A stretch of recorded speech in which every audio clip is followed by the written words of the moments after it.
In this video, we are going to learn how to find the center and the radius of a circle given the equation of the circle. So we have an example.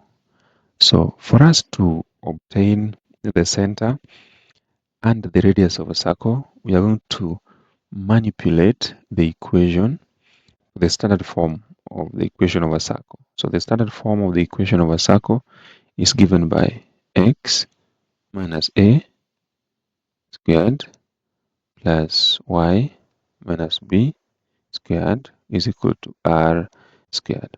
So we're going to manipulate this equation to look like this. So this is the equation of a circle with center AB and radius r.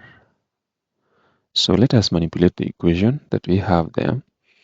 So we have x squared minus 6x plus y squared minus 10y plus 30 is equal to 0.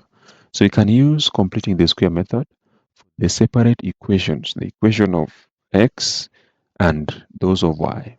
So normally, the first step in manipulating the completing the square, you are going to move the constant term to the right-hand side of the equation.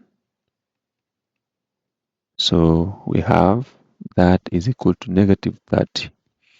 The next thing will be to realize that the equations on the left-hand side are incomplete because the constant term c is no longer there. So we introduce that and we use the relationship that is c is the same as half of b squared.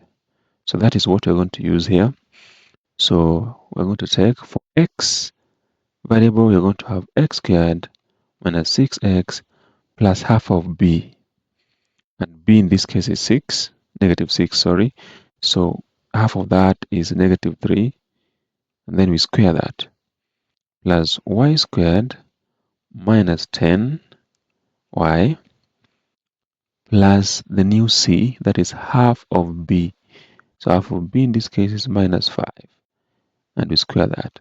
So to create a balance, we do all or both of these things that we did to the right too. So that is equal to minus 30. So we also need to add negative 3 squared and negative 5 squared to the right as well. So we're going to have plus negative 3 squared plus negative 5 squared. So we're going to simplify both sides, but for the left hand side, we're going to take the perfect squares. The perfect square in terms of x in the left is the root of x squared, which is just x, plus the root of the new c. So the root of new c is minus 3. And then we square that. Plus the case of y, we have the root of y squared, that is y, plus the root of the new c, that is minus 5. And we square that. On the right hand side, we have minus 30 plus 3 squared, which is 9, plus 5 squared, which is 25. So you have x minus 3 squared plus y minus 5 squared is equal to, if you simplify this is 9 plus 25, which is 34. 34 plus negative 30 is 4. So what we have is x minus 3, and that is squared, plus y minus 5, that is squared, and you can write 4 as 2 squared. So if we compare the new equation that we have obtained with the standard form, we can see that the center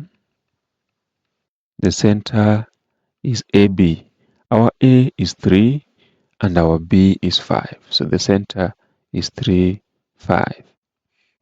And r squared, that is 2 squared, so it means our radius is 2 units.